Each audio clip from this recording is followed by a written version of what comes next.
Assalamualaikum warahmatullahi wabarakatuh. Alhamdulillahirabbil alamin wa bihi nasta'in ala umuri dunya waddin.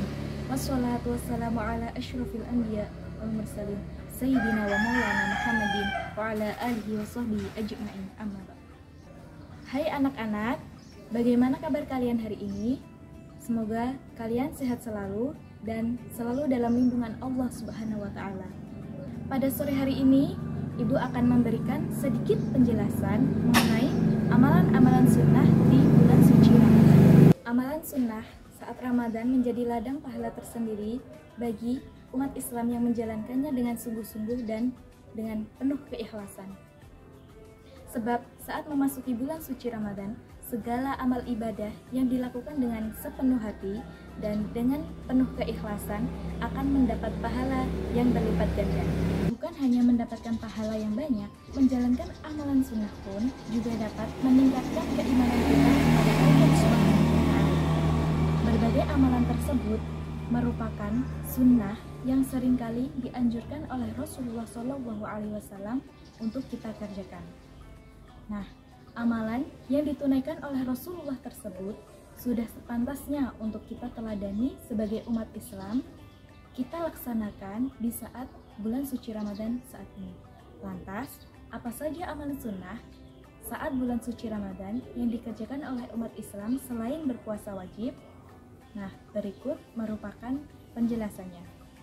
Amalan sunnah yang pertama adalah tadarus atau membaca Al-Quran sesuai dengan tajwidnya. Bulan Ramadan merupakan waktu yang tepat bagi umat Islam untuk berintrospeksi diri dan kembali ke jalan kebenaran sesuai dengan ajaran yang diperintahkan Allah Subhanahu wa taala.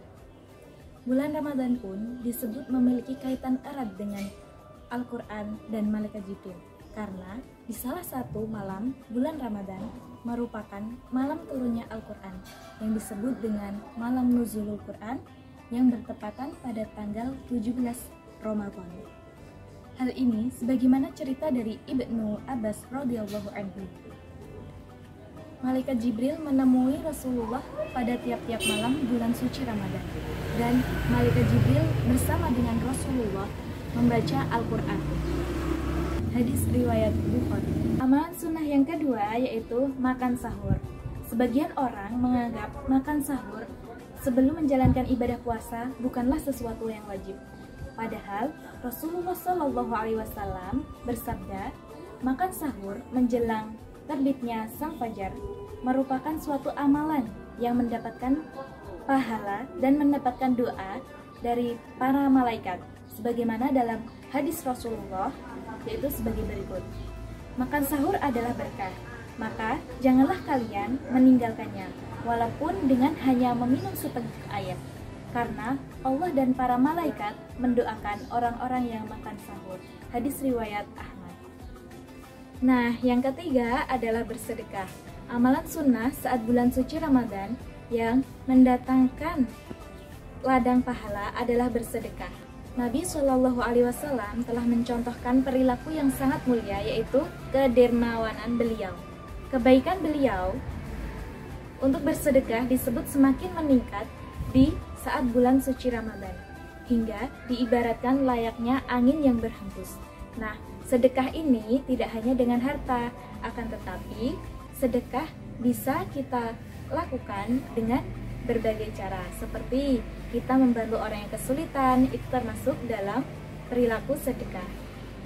Kita senyum dengan orang lain, itu juga termasuk sedekah. Nah, berarti kita bersedekah itu tidak hanya dengan uang, akan tetapi dengan sesuatu yang lain yang bisa meringankan beban dari orang lain, itu juga bisa dinamakan sedekah. Yang keempat adalah melafalkan doa. Selain itu, memperbanyak untuk melafalkan doa adalah amalan sunnah saat Ramadan yang juga banyak mendatangkan pahala bagi siapa saja yang melakukannya. Hal ini seperti hadis Rasulullah SAW yang berbunyi, ada 3 orang yang doa mereka tidak akan ditolak oleh Allah Subhanahu wa taala. Yang pertama adalah doa orang yang berpuasa sampai dia berbuka puasa. Yang kedua, doa dari pemimpin yang adil. Yang ketiga adalah doa orang-orang yang teraniaya. Hadis riwayat At-Tirmidzi. Maka dari itu, di bulan suci Ramadan ini sebaiknya kita perbanyak doa-doa yang kita inginkan. Semoga apa saja yang kita inginkan dikabulkan oleh Allah Subhanahu wa taala di bulan suci Ramadan ini. Yang kelima adalah memberi makan orang yang berpuasa. Selain mendapatkan pahala karena kita berpuasa, memberikan sedekah berupa makanan untuk berbuka puasa kepada orang lain juga mendatangkan kebaikan kepada diri kita. Selain itu, tali silaturahmi senantiasa akan tetap terjalin antar sesama umat Islam. Hal ini sebagaimana yang tertuang dalam hadis Rasulullah SAW yang berbunyi, barang siapa yang memberikan makanan untuk berbuka puasa bagi orang yang berpuasa, maka dia akan mendapatkan pahala sebagaimana orang tersebut, tanpa mengurangi sedikit pun pahala orang itu. Hadis riwayat At-Tirmidzi. Amalan sunnah yang keenam adalah iktikaf. Iktikaf merupakan berdiam diri di masjid untuk melaksanakan ibadah-ibadah, baik ibadah zikir, sholat, maupun berdoa kepada Allah Subhanahu wa taala. Amalan sunnah yang ketujuh atau yang terakhir adalah sholat malam. Tak hanya mendapatkan limpahan pahala ketika kita mengerjakan amalan sunnah di bulan suci Ramadan, kita juga akan dapat menghapuskan dosa-dosa kita. Seorang muslim yang mengerjakan sholat malam dengan penuh niat untuk mengharapkan pahala kepada Allah Subhanahu wa taala dan hendak bertakwa kepada Allah, maka dosanya akan diampuni oleh Allah Subhanahu wa taala. Dalam hadis tersebut menyebutkan bahwa barang siapa sholat malam pada bulan suci Ramadan karena iman dan mengharap ganjaran dari Allah Subhanahu wa taala, maka akan diampuni segala dosa-dosanya yang telah lalu. Hadis riwayat Bukhari. Nah, contoh sholat malam yang anak-anak harus kerjakan yaitu seperti sholat tarawih, sholat witir, sholat tahajud, maupun sholat hajat. Nah, itulah amalan-amalan sunnah di bulan suci Ramadan yang dianjurkan untuk dikerjakan oleh Rasulullah SAW. Sekian penjelasan dari Ibu. Apabila ada banyak kesalahan atau kekeliruan, Ibu mohon maaf yang sebesar-besarnya. Wabillahi taufiq wal hidayah. Assalamualaikum warahmatullahi wabarakatuh.